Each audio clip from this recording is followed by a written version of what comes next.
এবারের শীতে এটা ছিল আমাদের প্রথম বেড়ানো। গন্তব্য সাম্বার লেক। এটা জয়পুর থেকে 70 কিলোমিটার মতো দূর, যেতে ঘন্টা দেড়েক সময় লাগবে। তাই প্ল্যান হলো সকাল সকাল বেরোবো আর বিকেলের মধ্যে বাড়ি ফিরে আসবো। রাজস্থানের গ্রামাঞ্চলগুলোতে ঢুকলে প্রকৃতিটা ঠিক এরকম হয়ে যায়। দিগন্তজোড়া রুক্ষ সূক্ষ্ম জমি আর মাঝে মাঝে এরকম ঝোপঝোপ কাটার গাছ আর আরাবল্লী পর্বত। যেতে যেতে একটা গ্রাম পড়ল, নামটা এত পছন্দ হলো যে একটু দাঁড়িয়ে গেলাম। ফুলেরা গ্রাম। হ্যাঁ, আমার মতো যারা পঞ্চায়েত ওয়েব সিরিজের ভক্ত তারা কিন্তু এই নামটার সঙ্গে ভালোভাবেই পরিচিত। আর তারপর এইভাবে ভেড়ার পাল গরুর পাল ঠেলে আমাদের গাড়ি সাম্বারের উদ্দেশ্যে এগিয়ে চলল। ফুলেরা পার করার পর এলো সুনকি। সুনকি একটা, এইখানে দাঁড়িয়ে আমরা একটু চা খেলাম। আর এটা ছিল একটা 3 মাথার মোড়। ডান দিকের রাস্তাটা কোথায় গেছে জানি না, আমরা এসেছি এই সোজা রাস্তাটা দিয়ে আর যাব বাঁ দিকে। এখান থেকেই নালিয়াসার লেকটা শুরু হয়েছে। এদিকে অভিষেক ক্যামেরা বার করে ভিডিও করতে শুরু করেছে, কারণ নালিয়াসার লেকটা ভীষণ সুন্দর। দুপাশে লেক আর মাঝখান দিয়ে রাস্তাটা চলে গেছে। আমরা যেহেতু রাজস্থানে জলাশয় দেখতেই পাই না, তাই এরকম দিগন্ত জোড়া জল দেখে মনটা খুব খুশি হয়ে গেল। দত্তবাবুকে বললাম, এত সুন্দর জায়গায় একটু দাঁড়াও, কিন্তু তিনি দাঁড়ালেন না, বললেন ফেরার পথে দাঁড়াবো। আর তারপর যেতে যেতে আরেকটা জায়গা এলো ভারী সুন্দর, দূরে জলাশয় আর সেখানে ঝাঁকে ঝাঁকে পাখি দেখতে পেলাম, তাই দাঁড়িয়ে গেলাম। আসলে আমরা সাম্বারে যাচ্ছি ফ্লেমিঙ্গোর খোঁজে। এবারে নাকি লাখে লাখে ফ্লেমিঙ্গো সাম্বারে এসেছে, কিন্তু গিয়ে দেখলাম সেগুলো ফ্লেমিঙ্গো নয়, অন্য কোনো পরিযায়ী পাখি, কিন্তু এত দূরে ছিল যে ক্যামেরায় এলো না। তবে ফ্লেমিঙ্গোর দেখা না পেলেও এই কাঁকড়া বিছেগুলো এখানে ছিল, আর তারা রীতিমতো আমাদেরকে অ্যাটাক করছিল। খানিকটা সময় এখানে কাটিয়ে আমরা ফিরে চললাম, আর কাকিমা দূরে দাঁড়িয়েছিলেন, এতটা আর আসেননি। আমরা ফিরে চললেও অভিষেক তখনও জানি না কাঁকড়াগুলোর সঙ্গে কী বোঝাপড়া করে চলেছিল। তারপর আবার সাম্বারের উদ্দেশ্যে রওনা দিলাম, কিন্তু লেকের কোন পাড়ে গেলে ফ্লেমিঙ্গোকে ভালো দেখতে পাবো সেটা বুঝে উঠতে পারছিলাম না। তো আমরা যে পাড়ে গেলাম সে পাড়ে ছিল এই শাকম্ভরী মাতার মন্দিরটি। যে কোনো মন্দিরে গেলেই আমার সে মন্দিরের ইতিহাসটা জানতে ইচ্ছা করে। তাই এই মন্দিরে গিয়েও পুরোহিতদের কাছে এই মায়ের ইতিহাসটা, নামকরণটা এমন কেন, তার ইতিহাসটা জানলাম।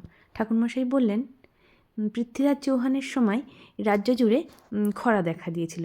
তখন রাজা এই মায়ের কাছে অনেক প্রার্থনা করেন, আর মা তখন তার অশ্রু জল দিয়ে মাটিকে সিক্ত করেন, আর তারপরে ফসল হয়। তারপর থেকে আজ অবধি নাকি এই গ্রামের সমস্ত মানুষরা তাদের জমির প্রথম ফসল এই মায়ের মন্দিরে ভেট দিয়ে যায়। মন্দিরটা ভারী সুন্দর ছিল, আর এখানে তখনও হোমের আগুন জ্বলছিল। বেশ খানিকটা সময় এখানে কাটালাম। আর এই যে বাদ্যযন্ত্রটি, এটি নাকি মন্দির দর্শন করে বেরোনোর সময় একবার করে বাজিয়ে যেতে হয়। মন্দির থেকে বেরিয়ে আমরা একটু চা খেলাম, আর ওদিকে অভিষেক চায়ের দোকান থেকেই একটা কচুরি কিনে এই নন্দী মহারাজকে খাওয়াতে ব্যস্ত। আর তারপর এই চায়ের দোকান থেকে আমরা সোজা গেলাম ভিউ পয়েন্টে, পাশেই ছিল। এই প্রায় 350 সিঁড়ি পেরিয়ে ওই ওপরের ওই জায়গাটায় গেলে পুরো শহরটা আর লেকটা দেখা যায়। যদিও উঠতে বেশ কষ্ট হচ্ছিল, কিন্তু ওপরে যাওয়ার পর ভিউটা সত্যিই সুন্দর। কিন্তু সুন্দর হলে কি হবে, ওপরটা চারিধার একদম ন্যাড়া, আর ওই ন্যাড়ার মধ্যেই ওই স্তম্ভটি, মানে যেই আর কি বিল্ডিংটাই ছোট এটা বানানো আছে। তাই এরকম যেহেতু আমার হাইটে প্রবলেম, এরকম ন্যাড়া উঁচু জায়গায় গেলে আমার হাত পা স্টিফ হয়ে যায়। আর আমার ছেলে যেহেতু জানে আমি উঁচুতে ভয় পাই, ও এরকম জায়গায় গেলে আমাকে ভয় দেখানোর জন্য আরও ধারে কিনারায় চলে যায়। তাই আমি আর বেশি সময় না কাটিয়ে আমি নিচে নামতে থাকলাম, কারণ আমি জানতাম আমি এখানে থাকলেই ও আরও বাঁদরামি বেশি করবে। যখন নামছি তখন দত্তবাবু এই ভিডিওটা করলেন। পুরো শহরটা আর লেকটা এত সুন্দর লাগছিল ওপর থেকে। এখান থেকে নামার পর এই লেকের মাঝখান দিয়ে রাস্তাটা গেছে একটা মন্দিরে। এই জায়গাটাও ভীষণ সুন্দর ছিল, তাই মন্দিরটাও দেখতে গেলাম। আর এখান থেকে চারিধারে শুধু জল আর জল, আর এখানেই ফ্লেমিঙ্গোগুলো ছিল, কিন্তু তারা অনেক দূরে ছিল। ক্যামেরায় তাদেরকে না বন্দি করা যাচ্ছে, না খালি চোখে ভালো করে দেখা যাচ্ছে, কারণ কুয়াশাও ছিল। যারা এখানে ভিডিওগুলো করে তারা নাকি ড্রোন উড়িয়ে তবে এদেরকে ক্যাচ করতে পারে। তাই এত দূরে তাদের দর্শনে এলেও তারা কিন্তু আমাদেরকে দেখা দিলেন না। যাই হোক, বিষণ্ণ মনেই এই মন্দিরটা দর্শন করলাম, আর তারপর এখান থেকে বেরিয়ে গেলাম। তবে এই জায়গাটা ভীষণ সুন্দর ছিল।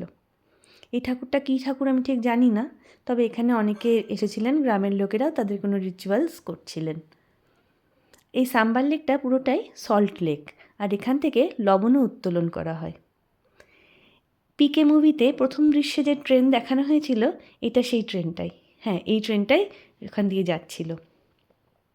এই ট্রেনের মধ্যে করে লবণ তুলে তুলে নিয়ে যাওয়া হয়। এখানে আমরা এলাম, আর এখানে এসে আমার যেটা ভয় লাগছিল, হয়তো এখানে পাক বা চোরাবালি থাকতে পারে, সেই টেনশন হচ্ছিল। আর এই দেখো, এইটা সেই লাইনটা, ট্রেন লাইনটা পিকে মুভির প্রথম দৃশ্যের। আর যা ভয় তাই কাজ।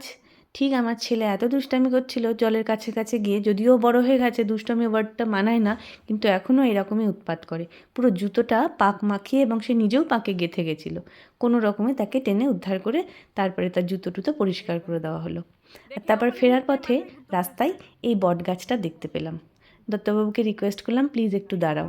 আসলে এরকম ঝুড়িওয়ালা বট গাছ দেখতে পেলে আমার মনটা সেই ছোটোবেলায় চলে যায়, কারণ ছোটোবেলার অনেক স্মৃতি এই রকম বট গাছের সঙ্গে আমার জড়িয়ে আছে। আর আমার মনের ইচ্ছাটা আমার ছেলে পূর্ণ করছিল এইভাবে গাছে উঠে। আর ওদিকে অভিষেক গাছের ঝুড়ি ধরে রীতিমতো ঝোলা শুরু করেছিল। তাই ওদের দুজনার বাঁদরামি দেখে আমার সেই ছোটোবেলার মধ্যে লুকিয়ে থাকা বাঁদরামিটাও জেগে উঠলো। একটু টেস্টিং করছিলাম গাছের ঝুড়িগুলোর স্ট্রেংথ। আর তারপর এখানে বেশ খানিকটা সময় কাটিয়ে চলে এলাম এই মিউজিয়ামটায়। তবে দুপুরবেলা ছিল বলে মিউজিয়ামটা বন্ধ ছিল। এখানে আমরা অপেক্ষা করছিলাম দত্তবাবুর একটা স্টুডেন্ট আসার। তারপর সেই ছেলেটি এলো, আর তাকে একটা পেল্লায় মিষ্টির ডাব্বা দিয়ে গেল। এগুলো ফিন্নি, সাম্বারের প্রসিদ্ধ মিষ্টি। তারপরে সেখান থেকে বেরিয়ে সকলের প্রচণ্ড খিদে পেয়ে গেছিলো, তাই এই রেস্টুরেন্টটায় এলাম। আর আজকের লাঞ্চটা ছিল কাকিমার তরফ থেকে। তারপরে এইভাবে পেট পুড়ে সকলে মিলে খেয়ে আর সুন্দর একটা দিন কাটিয়ে বাড়ি ফিরে গেলাম। ভালো থেকো তোমরা সবাই।